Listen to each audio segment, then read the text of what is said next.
Mari kita berdoa. Bapa, kami bersyukur hari ini kami akan mendengarkan dan mengerti firman Tuhan, dan bimbinglah seluruh kehidupan kami dan khususnya jiwa kami, roh kami, sampai kepada mental kami, pengetahuan kami, sehingga turut kepada firman Tuhan dan taat kepada tuntunan rohmu yang kudus dalam hati kami. Dan bawalah seluruh sukacita yang besar kalau kami menemukan pengetahuan yang membawa kami dalam hidup yang kekal. Pengetahuan Allah satu-satunya yang kami percaya, penyelamat, dan juga yang menentukan segala hidup manusia, yang berdaulat atas seluruh hidup kami, dan kami sungguh-sungguh menerima keberadaannya dalam Kristus yang sudah menyatakan seluruh kepenuhan Allah itu.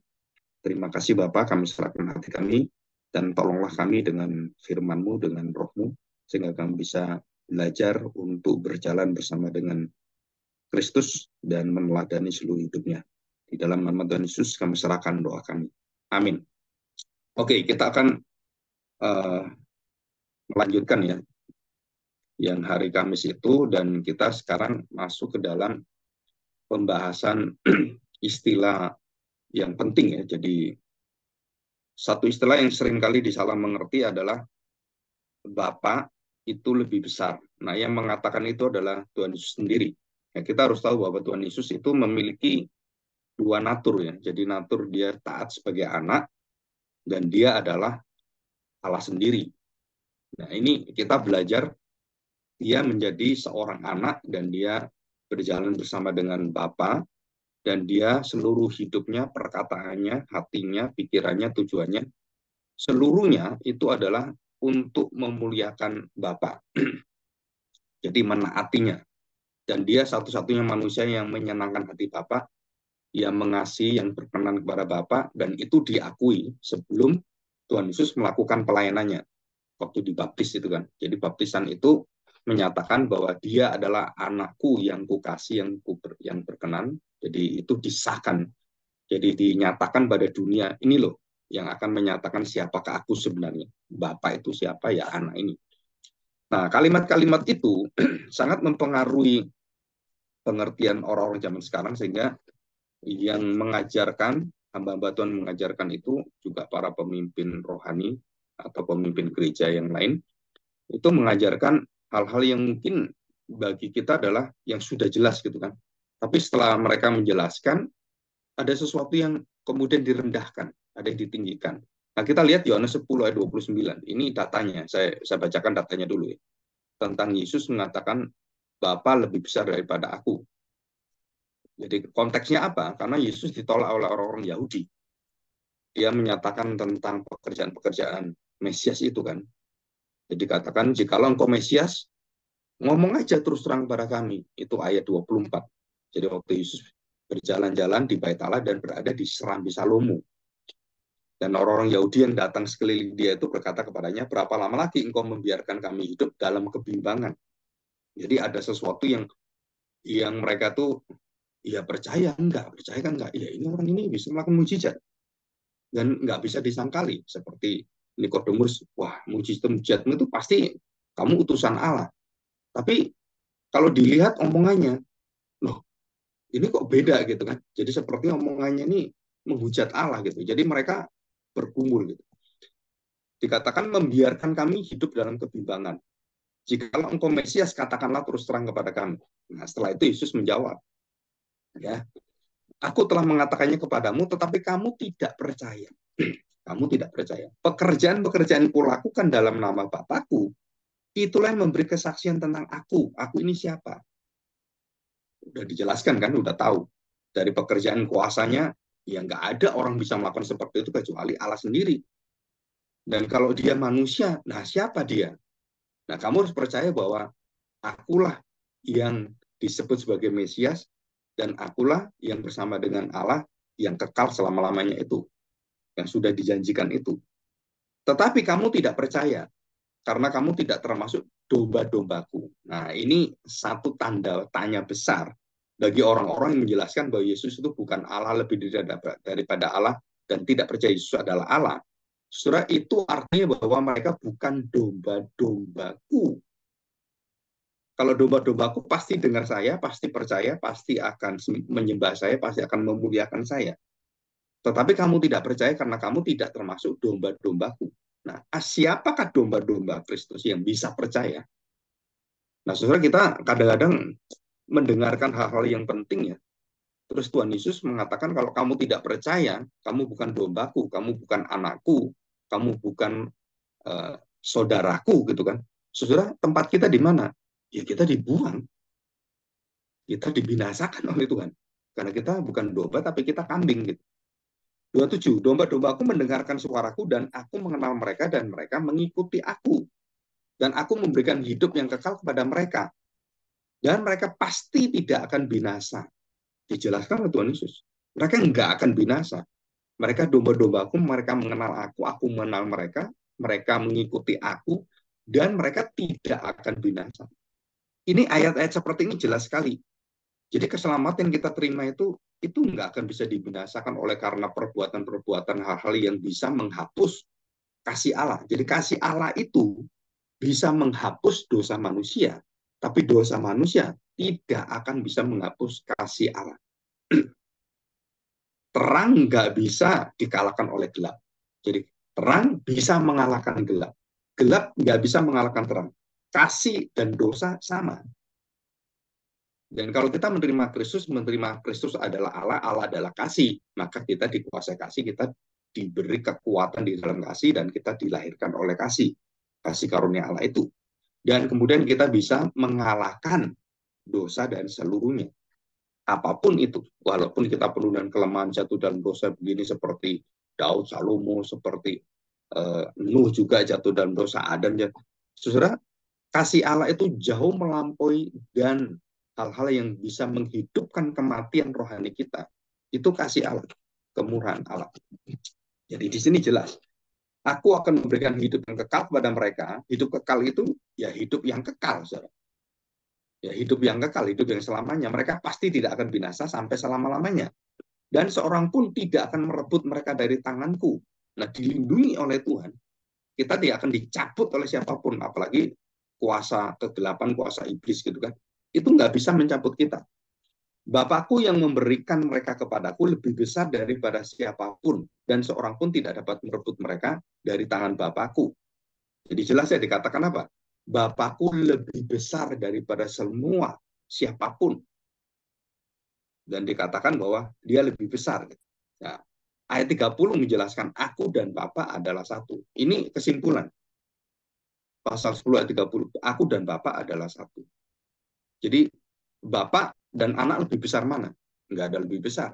Tapi anak waktu taat, dia mengerjakan semua pekerjaan bapaknya. Dan dia mengatakan, Bapakku lebih besar daripada aku. Saudara, itu kalimat adalah dalam ketaatan, dalam kemanusiaannya, dalam perjalanan dia hidup mewakili semua manusia. Dan dia merendahkan dirinya. Dia taat sampai ke kayu salib. Itu artinya, jadi Bapak itu yang mengutus aku, dia lebih besar dari aku harus taat. Saudara, di situ yang mengutus itu adalah yang harus ditaati, tunduk seperti itu. Oke, kita lihat pasal 8 ya. Yohanes pasal 8 ayat yang 53. Demikian bunyi firman Tuhan. Saya bacakan ya. Adakah engkau lebih besar dari Bapak kita Abraham yang telah mati? Nabi-nabi pun telah mati, dan siapakah engkau samakan dirimu? Nah, sudah di sini. Siapakah engkau menyamakan dirimu? Jadi Abraham, Yakub, Taurat, kamu tuh lebih besar, lebih tinggi, dan lebih daripada Taurat, lebih daripada Musa, lebih daripada Abraham. Terus kamu tuh menyamakan dirimu siapa? Harusnya kalau kita sudah menjadi orang percaya, orang Kristen, kita tahu Yesus itu disamakan siapa? Dia adalah Allah. Dia menyamakan dirinya anak Allah, dia menyamakan dirinya dia adalah anak manusia. Dia adalah anak tunggal Bapa. Dan itu jelas dia sendiri ngomong, Bapaknya sendiri yang berkata, menyaksikan kepada orang-orang di sekeliling Tuhan Yesus itu. Dan kita tahu bahwa itu adalah kesaksian yang sah. Dikatakan Tuhan Yesus seperti itu kan. Jadi siapakah dirimu? Kamu samakan siapa dirimu itu. Yesus menjawab demikian. Ayat yang ke-54, Yohanes 8 ayat 54. Jawab Yesus, jikalau engkau memuliakan diriku, jikalau aku memuliakan diriku sendiri, maka kemuliaan itu sedikit pun tidak ada artinya. Bapakku lah yang memuliakan aku, tentang siapa kamu dapat berkata, dia adalah Allah kami. Padahal kamu tidak mengenal dia, tetapi aku mengenal dia. Dan jika aku berkata, aku tidak mengenal dia, maka aku adalah pendusta, sama seperti kamu. Tetapi aku mengenal dia dan aku menuruti firman-Nya. Abraham bapakmu bersukacita bahwa ia akan melihat hariku. Jadi waktu Yesus datang menjadi manusia itu, Abraham akan melihatnya, Abraham akan tahu, dan dia akan melihatnya di dalam rohnya. Yang sekarang di surga itu, Abraham melihat itu.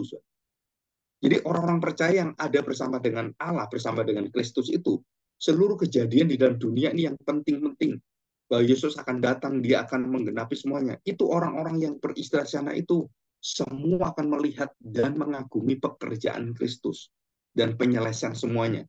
Jadi di surga bukan mereka kemudian tidak sadar, semaput gitu kan, pingsan, terus nggak ingat apa-apa. Enggak. Orang-orang yang mati bersama dengan Allah itu melihat seluruh karya Allah. Ya seperti dikatakan ini, Abraham bapakmu bersukacita bahwa ia akan melihat hariku dan ia telah melihatnya dan ia bersukacita. Jadi di mana Abraham sekarang? Di surga bersama dengan Tuhan Yesus kan? Bersama dengan pangkuan Bapak Abraham itu kan. Nah, kita tahu bahwa apa yang terjadi dengan orang-orang percaya itu. Semua orang percaya itu di dalam matinya, tanda petik, yang sepertinya masih menunggu itu. Mereka melihat karya Allah.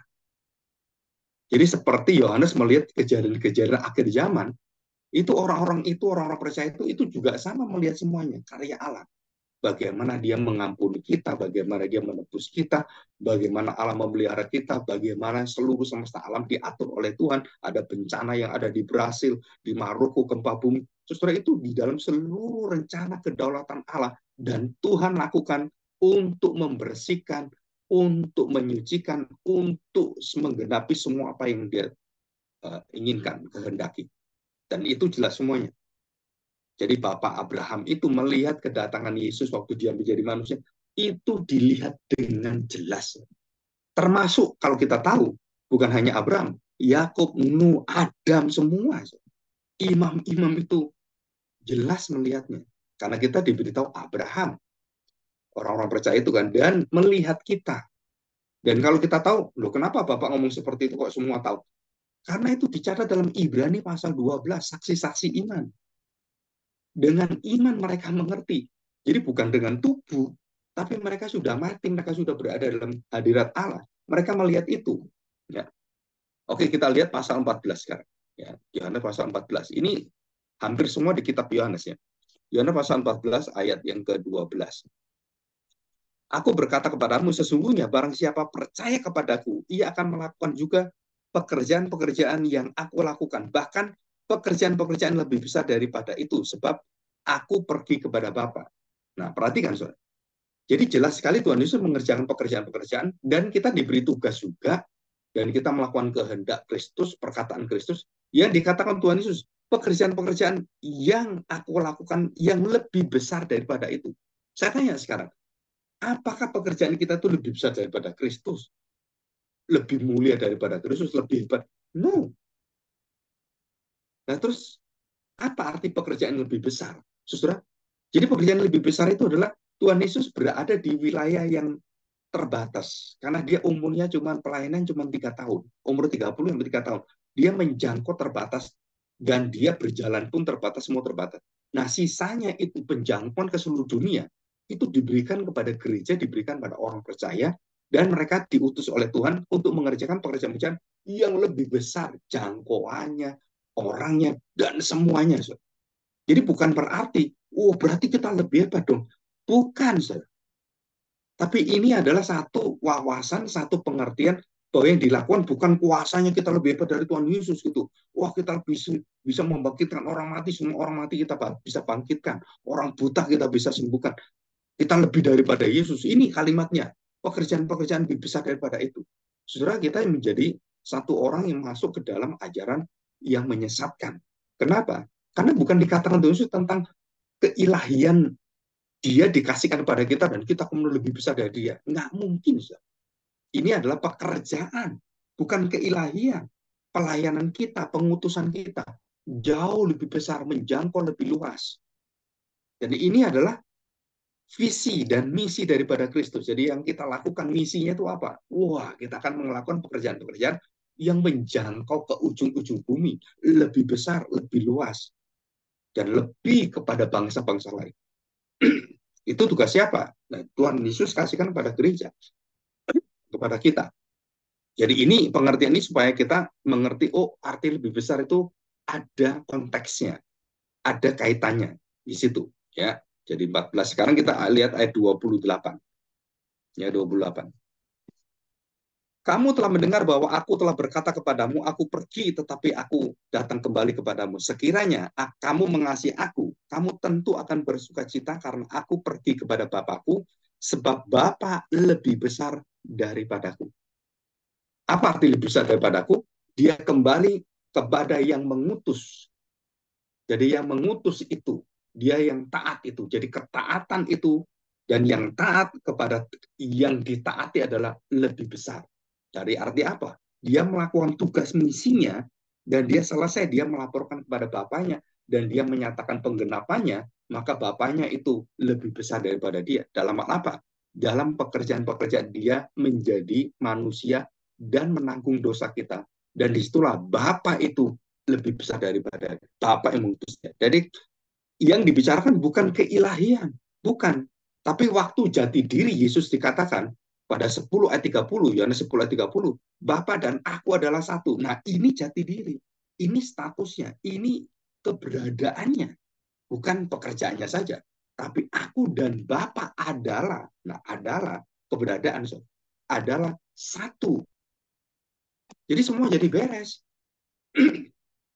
Kontaknya jadi beres semuanya. Ya. Nah, kalau kita lihat baik-baik gitu ya, lihat baik-baik di dalam Yohanes pasal yang ke-17. Yohanes pasal 17, perhatikan.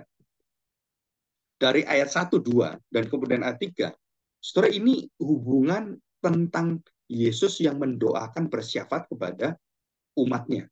Ya, doa Yesus pada murid-muridnya. Jadi ini berkaitan dengan Yesus berada di dalam dunia ini, dan terus kemudian dia berdoa sampai kepada dia duduk di sebelah kanan Allah Bapa, dan dia mengawasi dan dia menyertai murid-muridnya. Di dalam apa? Bukan di dalam hadirnya dia sebagai manusia, dagingnya. Tidak. Yesus tidak ada dalam dagingnya. Dia berada di surga. Dan dia kemudian keberadaan itu dinyatakan di dalam rohnya, hadiratnya.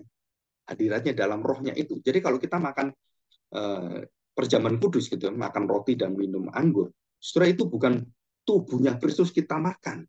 Bukan, saudara. Kenapa? Karena dari kalimat ini. Jadi antara hadirat Kristus di dalam roti dan air anggur itu. Nah, orang-orang Katolik percaya bahwa daging itu, roti itu betul-betul daging, dan air betul-betul darah. Jadi bukan lambang, itu betul-betul. Badan kita lihat, loh ini kan roti, bukan daging. Ini kan anggur gitu kan, bukan darah. Dan itu betul-betul lambang. Bukan, oh ini jadi daging darah. Bukan, saudara. Itu di dalam iman. Nah, ini perhatikan. Ya, jadi pemandangan kita tidak bisa meliteralkan yang simbol, yang menyimpulkan yang literal.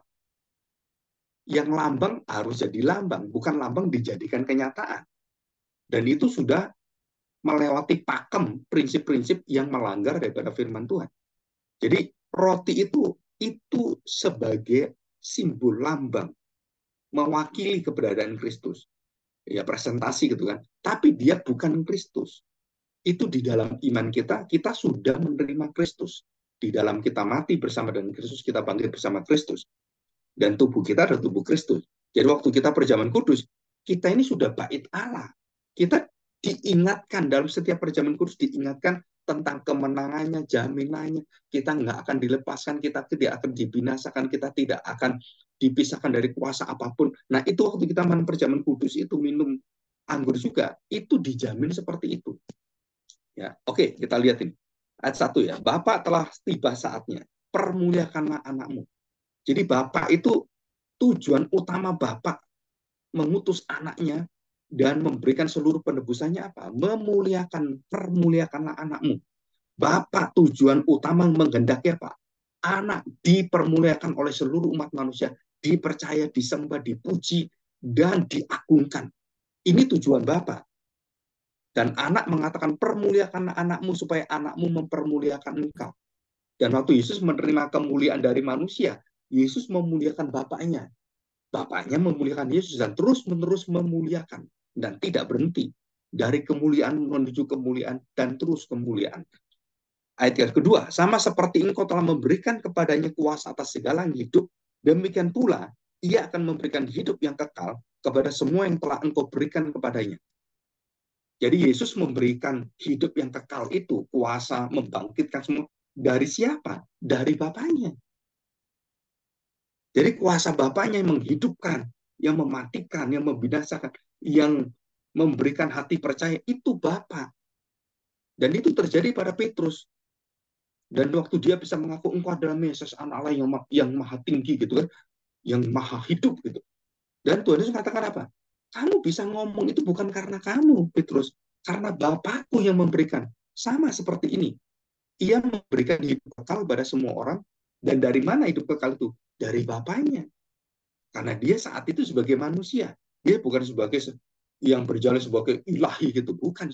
Dia taat. Dari mana itu keselamatan? Dan nama saya bisa menyelamatkan dari Bapa. Di situ. Jadi karena ini ada misinya, ada pekerjaan yang visi yang Tuhan berikan, itu jelas dikatakan, ia memberikan hidup yang kekal kepada semua yang telah engkau berikan kepadanya. Jadi kalau Bapa nggak berikan, Yesus nggak bisa selamatkan. Dan baru setelah itu ayat yang ketiga, inilah hidup kekal itu. Apa hidup kekal? Dan mengapa engkau bisa memberikan mereka kepada saya? Karena mereka juga akan di sini mengenal engkau. Mereka mengenal engkau, satu-satunya Allah yang benar, dan mengenal Yesus Kristus yang telah engkau utus. Jadi Tuhan Yesus mengatakan gini kan, satu-satunya Allah yang benar itu yang mengutus aku, Bapa. Dia adalah Allah yang Esa, Yahweh. Dan mengenal Yesus Kristus yang telah engkau utus. Siapa Yesus Kristus? Ya dia kan, yang telah engkau utus. Dan keberadaan Yesus dengan Bapa itu sama. Yohanes 1 pasal 1, ayat 1 sampai 14 sampai 18 kan. Dan disitulah firman itu bersama dengan Allah, firman itu adalah Allah. Satu-satunya yang engkau kenal, satu-satunya Allah yang benar, yang menyelamatkan, yang memberikan hidup kekal adalah Bapa itu. Dan bagaimana saya bisa memberi hidup yang kekal? Engkau mengenal Yesus Kristus yang telah diutus Bapa. Jadi Bapa bukan datang sendiri. Aku akan memberikan kamu dan memberikan pengakuan. Bukan. Bapa mengutus anaknya dan memberikan orang-orang yang percaya kepada anaknya supaya mereka percaya kepada dia. Dan ini peranannya beda, tapi statusnya sama. Nah, sore kita bisa membedakan keberadaan ilahi, keberadaan kealahan, keberadaan ketuhanan, keberadaan dengan pribadinya yang saling berkaitan dan taat, saling mempermuliakan. Nah, di situ terus Tuhan Yesus mengatakan, Bapa lebih besar daripada aku. Bukan tentang keberadaan kuasanya, keilahiannya, ketuhanannya, Allahnya. Bukan. Tapi karena dia taat, dia diutus dan dia lebih besar. Dan dia melakukan pekerjaan-pekerjaan di dalam diri aku. Itu artinya di situ. Jadi konteksnya bukan konteks tentang status jati dirinya. Bukan seperti itu. Tapi banyak orang membacanya apa? Oh ini Yesus lebih rendah. Karena dia mengatakan Bapak lebih besar daripada aku. Ya, jadi ini bukan hal seperti itu ya. Jadi dikatakan dengan jelas mengenal Yesus Kristus yang telah kau utus. Dan ayat keempat, aku telah mempermuliakan engkau di bumi dengan jalan menyelesaikan, menggenapi pekerjaan yang engkau berikan kepadaku untuk melakukannya. Oleh sebab itu ya Bapak, permuliakanlah aku padamu sendiri. Jadi padamu sendiri. Dengan apa? Dengan kemuliaan yang ku miliki di hadiratmu sebelum dunia ada. Nah, sudah dikatakan di hadiratmu. Bukan Allah itu hadir, enggak. Hadiratmu, kuasamu, keilahianmu yang nyata dalam hidup saya, yang melakukan pekerjaan-pekerjaan yang besar itu. Ya. Oke, di sini kita sudah tahu. Gitu. Nah, sekarang kita lihat, kalau Bapak mempunyai keinginan kehendak yang termulia, yang teragung, yang terultimat, yang paling pokok adalah memuliakan anaknya. Saudara, saya tanya sekarang, apa pekerjaan yang terbesar dari anak? Apa pekerjaan terbesar daripada Roh Kudus? Sama, so. Pekerjaan terbesar, teragung, yang termulia dari anak, mempermuliakan Bapaknya. Tadi pekerjaan Bapak terbesar, termulia, teragung mempermuliakan anaknya. Nah, anaknya pekerjaan terbesar apa? Mempermuliakan Bapak dengan mengerjakan pekerjaan-pekerjaan yang dikehendaki oleh Bapak. Jadi Bapak dan anak saling memuliakan, saling mengagungkan. Dan di situ kita melihat kemudian apa yang terjadi. Bagaimana dengan Roh Kudus yang diutus Tuhan Yesus? Sama, so. Roh Kudus akan mempermuliakan Kristus yang dipermuliakan oleh Bapa, dan Roh Kudus itu, Roh Allah itu mempermuliakan Kristus, karena pekerjaan yang terutama, yang tertinggi dari Roh Kudus adalah bukan memuliakan dirinya, bukan anak mempermuliakan dirinya, dia mempermuliakan Bapa, Bapa mempermuliakan anak. Roh Kudus juga sama. Roh Kudus tidak mempermuliakan dirinya, dia mempermuliakan anak, dan anak mempermuliakan Roh Kudus, dan Roh Bapa juga, Roh Allah, Allah Bapa juga yang mengutus anak, yang mengutus Roh Kudus, mempermuliakan Roh Kudus. Jadi Bapa, Anak, dan Roh Kudus saling mempermuliakan. Itu semua ada di dalam Yohanes 14 sampai Yohanes 16. Pekerjaan terutama Roh Kudus adalah memuliakan aku. Nah, ini satu pengakuan iman Westminster. Apa tujuan utama manusia?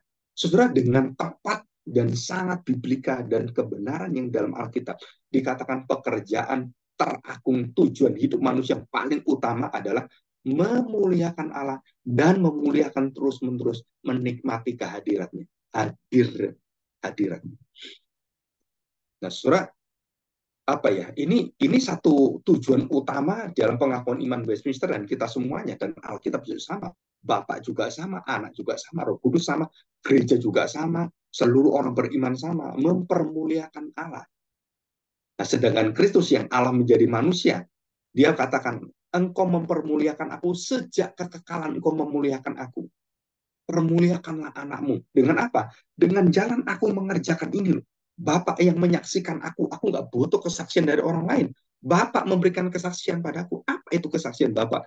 Pekerjaan-pekerjaan yang besar dari Bapak. Yang mengutus aku, dia lebih besar. Ini yang aku lakukan. Nah, saudara, jadi jelas sekali di sini. Lalu, bagaimana saya bisa mengenal Tuhan Yesus? Kalau dia satu-satunya jalan. Dan harus mengenal Bapak yang mengutus Tuhan Yesus. Jadi satu-satunya saya mengenal Tuhan Yesus, saya bisa mengenal Bapa, adalah mengenal anak. Saya bisa mengenal Yesus, saya pasti akan mengenal Bapa. Dan itu tidak bisa lepas. Saya mengenal Tuhan Yesus, saya sudah mengenal Bapa. Maka Nathanael, Filipus juga sama. Waktu dalam keraguan, Tuhan Yesus mengatakan, yang berkata kan, tunjukkan Bapa itu kepadaku sudah cukup. Nah, itu Filipus ngomong demikian. Tuhan mengatakan, loh, kamu tuh lihat saya, kamu sudah kenal Bapa, nggak perlu kamu tanya. Coba, mana Bapak itu? Filipus, kamu bersama-sama aku udah lama. Kan aku udah jelaskan. Kamu melihat kamu mengenal saya. Kamu percaya kepadaku, kamu percaya kepada Bapa. Kamu melihat Bapa. Kamu menyaksikan Bapa dalam seluruh hidup saya ini. Jadi kita tidak bisa menerima hadirnya Bapa yang tak terbatas, yang luar biasa. Ayo Bapak, mana Bapak? Saudara, nggak bisa. Itu ada keterbatasan kita. Yang tak terbatas itu menyatakan seutuhnya kepada yang terbatas. Nggak bisa. Kecuali yang Allah yang tak terhingga itu, yang terbatas itu, yang tak terbatas, yang tidak terbatas itu, dan menyatakan dirinya, membatasi dirinya, baru kita bisa kenal. Nah, di dalam siapa Bapak membatasi dirinya supaya dikenal oleh manusia? Di dalam diri anaknya. So. Membatasi dirinya. Kalau enggak, kita nggak bisa menampung Allah. So. Hati kita pun nggak bisa. Oh, Allah tinggal hadir dalam diri saya. Sudah nggak mungkin, matilah kita. Allah berada pada dirinya sendiri. Dan dia yang mengatur semuanya. Dia menciptakan surga, dia menciptakan langit dan bumi. Dia menciptakan malaikat dan seluruh manusia, dan seluruh ciptaan adalah ciptaan dia. Dan dia sendiri sudah berada di mana? Di dalam hadiratnya yang tak batas itu. Lebih daripada surga, karena surga diciptakan oleh dia. Dan bagaimana besarnya dia? Saudara, hanya Tuhan yang tahu. Dia tak terbatas. Tidak berhingga. Infinity. Saudara, tidak berubah. Dia sempurna. Dia kekal. Oh, itu semua milik Allah. Dan kita nggak bisa memiliki apa yang Allah miliki 100%, nggak bisa. Dan kita hanya mengenal di dalam siapa? Kristus. Dan kita sudah dimuliakan, kita sudah terima hidup kekal. Dan kita sudah bersuka cita. Jadi kita sudah mengenal ini. Jadi tujuan Bapa semua kita kenal, orang mengenal Yesus adalah atas anugerah kuasa Bapa, ditarik oleh Bapa, dan itu ayatnya ada di dalam Yohanes pasal 6. Coba kita lihat ya. Kita ulang Yohanes pasal 6 ayat 44. Demikian bunyi firman Tuhan. Tidak ada seorang pun yang dapat datang kepadaku. Saudara perhatikan ya. Dapat datang kepadaku jikalau ia tidak ditarik oleh Bapa yang mengutus aku, dan ia akan kubangkitkan di akhir zaman. Jadi orang-orang yang percaya pada Kristus itu, siapa yang mengangkatnya, siapa yang menariknya, siapa yang menggiringnya, dan siapa yang mendatangkannya pada Kristus sehingga dia bisa percaya. Jawabannya memang satu, Bapa, dan bukan Tuhan Yesus, ya. Bapa. Nah, yang diserahkan pada Bapa itulah yang dipelihara Tuhan Yesus, yang diselamatkan dan tidak akan binasa, tidak akan dibuang. Kenapa? Karena Bapa yang kasih. Kalau orang ya bisa salah kan? Ini Bapa yang kasih. Saudara, ini satu kemuliaan yang luar biasa sebenarnya kalau kita mengenal ayat ini kan. Dan kita tahu bahwa di dalam Yohanes 6 ayat yang ke-36. Yohanes 6 ayat 36 ya, kita lihat ini. Tetapi aku telah berkata kepadamu, sungguh pun kamu telah melihat aku, kamu tidak percaya. Semua yang diberikan Bapa kepadaku akan datang kepadaku, dan barang siapa datang kepadaku, ia tidak akan kubuang. Ini kalimat-kalimat yang menjamin pasti dan mutlak. Karena Yesus yang berbicara, ya katakan ya, tidak akan tidak. Aku jamin tidak ada binasa, tidak ada yang keluar, tidak ada yang terlepas, dan semuanya tidak akan dibuang yang diberikan Bapa kepadaku. Nah, saudara, ini adalah tujuan kemuliaan Bapa memuliakan Kristus, tujuan terutama Roh Kudus memuliakan Kristus, dan tujuan Kristus memuliakan Bapa dan memuliakan Roh Kudus. Dan ketiga pribadi Tritunggal ini saling memuliakan, dan itu menjadi contoh, menjadi kekuatan supaya kita juga sama, kita memuliakan Allah, dan barulah Allah memuliakan kita. Dan kita memuliakan Allah. Bagaimana saya bisa memuliakan Allah? Saya memuliakan orang-orang yang dimuliakan oleh Allah. Saya mengampuni orang-orang yang diampuni oleh Allah. Saya mengasihi mereka. Saya menghormati mereka. Saya memuliakan mereka. Saya membuat seluruh dari hidup saya menghormati orang-orang yang dihormati oleh Bapa. So itu kemuliaan dari Allah yang Tritunggal itu, dan kepada orang percaya yang saling juga seperti Bapa, Anak, dan Roh Kudus, saling memuliakan. Jadi kita ini kalau menghormati orang yang bersalah, kita sabar, kita mengampuni, saudara-saudara sedang memuliakan pekerjaan-pekerjaan Bapa. Dalam apa? Di dalam seluruh kelemahan kita, dan Kristus yang menjadi kekuatan sumber jaminan kita. Kenapa saya bisa memuliakan Allah? Dengan cara memuliakan Allah dengan apa? Dengan menerima kelemahan-kelemahan orang, dosa orang, mengampuni, sabar, dan semuanya. Saudara, itu adalah kemuliaan yang Tuhan berikan pada kita. Seperti Kristus menerima dosa kita dengan memuliakan Bapa, sama seperti kita. Dan kita mendapatkan sumbernya daripada Kristus. Ya, jadi ini adalah jelas. Jadi kita melihat ini. Jadi tanpa mengenal Kristus, saudara, tanpa mengenal Kristus, tidak ada satu orang pun bisa mengenal Bapa. Ya, tanpa mengenal Kristus. Dan sebaliknya, orang bisa mengenal Bapa itu harus melalui Kristus. Jadi kalau orang bisa percaya pada Yesus, itu berasal dari siapa? Dari Bapa. Dari percaya kepada Kristus itu, dari mana sumber asalnya, penyebabnya? Karena percaya kepada Bapa. Jadi di dalam Kristus segala kepenuhan Allah ada di dalamnya. Dan kita tidak perlu takut. Kita tidak diberi roh takut oleh Tuhan. Dan kita harus berani menyatakan diri kita, pengakuan kita.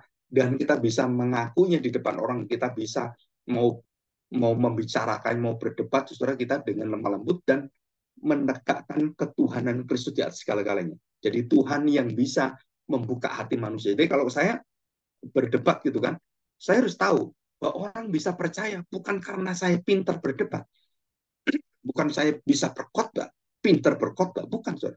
Tapi karena Allah yang bekerja, dan Allah di dalam seluruh kehendaknya, Bapa itu memberikan hati orang percaya kepada Kristus.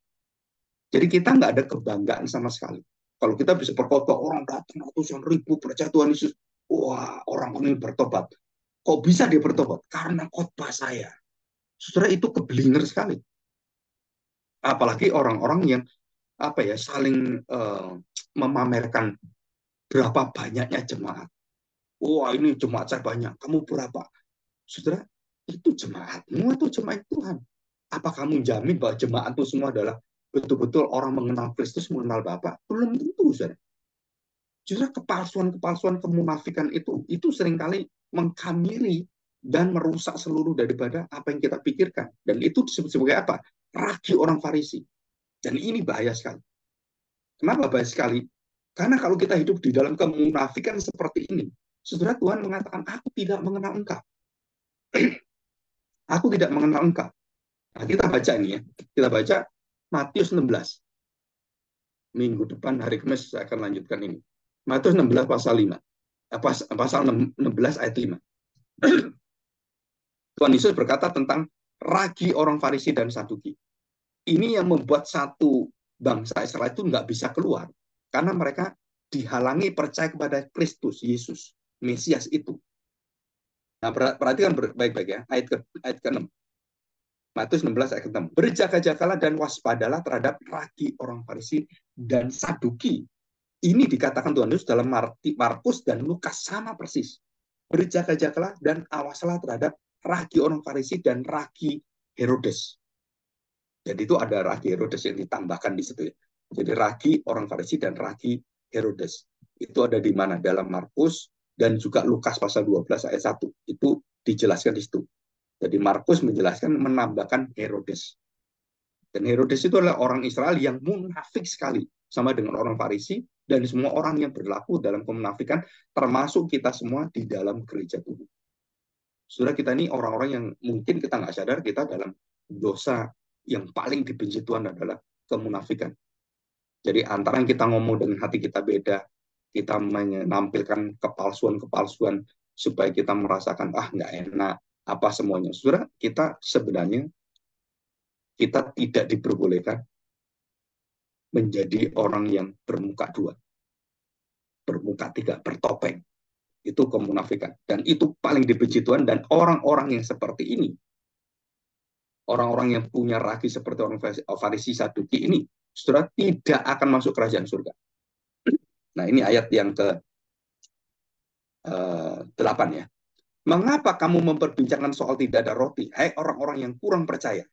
Jadi dari mana ragi itu punya kuasa dan konsekuensinya? Menjadikan orang-orang bersama dengan Tuhan Yesus menjadi bimbang, kurang percaya, goyah imannya.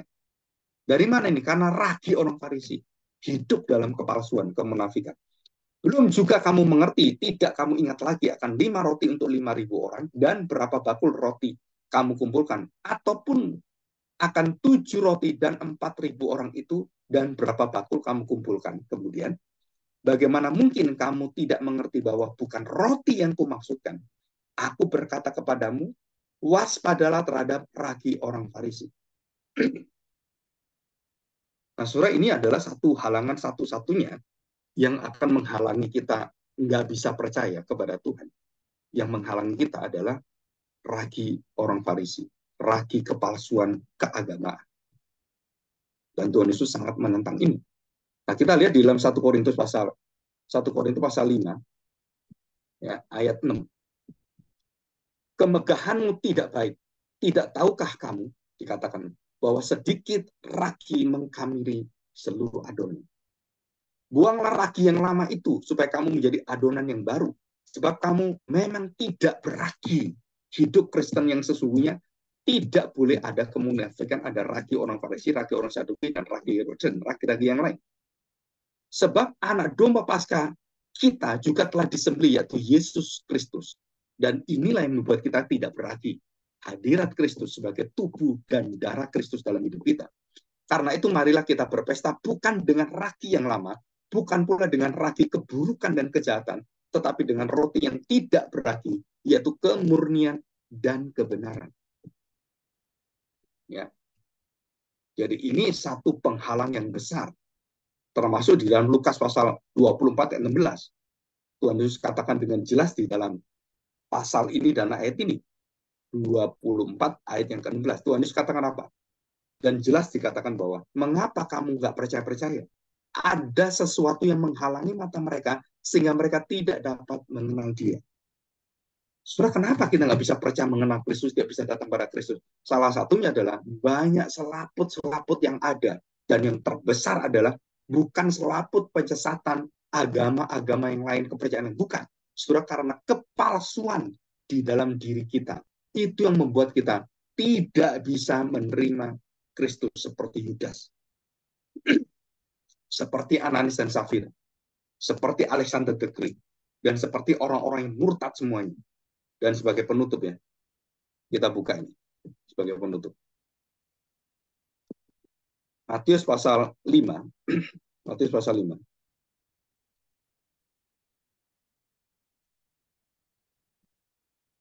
Ya. Matius pasal 5 ayat 48. Saudara perhatikan baik-baik. Karena itu haruslah kamu sempurna, sama seperti Bapakmu di surga adalah sempurna. Ya, jadi itu dikatakan di dalam Matius pasal 5 ayat yang 48. Ya. Dan dikatakan di tempat yang lain, saudara, keagamaan dikatakan ya. Sebentar saya lihat. Hidup keagamaan. Hidup keagamaan. Nah, saudara, kita buka dalam Matius 5 ayat 20. Demikian bunyi firman Tuhan. Dan ini ada ketegasan dan satu peringatan nanti diulang oleh Tuhan Yesus. Ya banyak diulang kalimat-kalimat ini. Demikian. Maka aku berkata kepadamu, jikalau hidup keagamaanmu tidak lebih benar, lebih hidup, lebih di dalam keselamatan, lebih di dalam anugerah Tuhan. Jadi saya ulangi, jika hidup keagamaanmu tidak lebih benar dan lebih hidup dari keagamaan ahli Taurat dan orang Farisi, sesungguhnya kamu tidak akan masuk ke dalam kerajaan surga. Jadi saudara-saudara jangan kaget di akhir zaman. Begitu banyak orang Kristen berteriak, kenapa Tuhan? Aku sudah mengenal Engkau. Aku sudah melayani Engkau. Aku sudah melakukan pekerjaan-pekerjaan, pelayanan misi penginjilan. Aku sudah membangun gereja. Aku sudah memberikan persembahan. Aku sudah rajin ke gereja. Aku sudah melakukan banyak hal di dalam Engkau Tuhan. Dan bahkan aku bisa melakukan mujizat-mujizat. Aku bisa mengusir setan. Bukan hanya itu. Aku bahkan dibakar karena imanku kepadamu Tuhan. Tuhan mengatakan apa? Aku tidak mengenal Engkau. Kenapa, saudara? Jadi jelas dikatakan Tuhan Yesus, karena ragi orang Farisi, karena hidupmu adalah penuh dengan kemunafikan. Saudara, jadi virus yang mematikan ini, yang bernama hidup keagamaan yang ragi orang Farisi dan Saduki itu, saudara, itu diperingatkan kepada kita melalui Tuhan Yesus, dan dengan jelas dalam Alkitab, Tuhan Yesus memberikan kata, celakalah kamu, itu karena kemunafikan. Dan jika kita hidup di dalam hal seperti ini, saudara, kita harus cepat-cepat balik. Kalau tidak, nah itu berat. Ya, oke. Kita bersyukur pada Tuhan, kita menghindari hidup dalam kepalsuan, bermuka dua, bertopeng, dan dalam kemunafikan. Ya, mari kita berdoa, kita bersyukur pada Tuhan.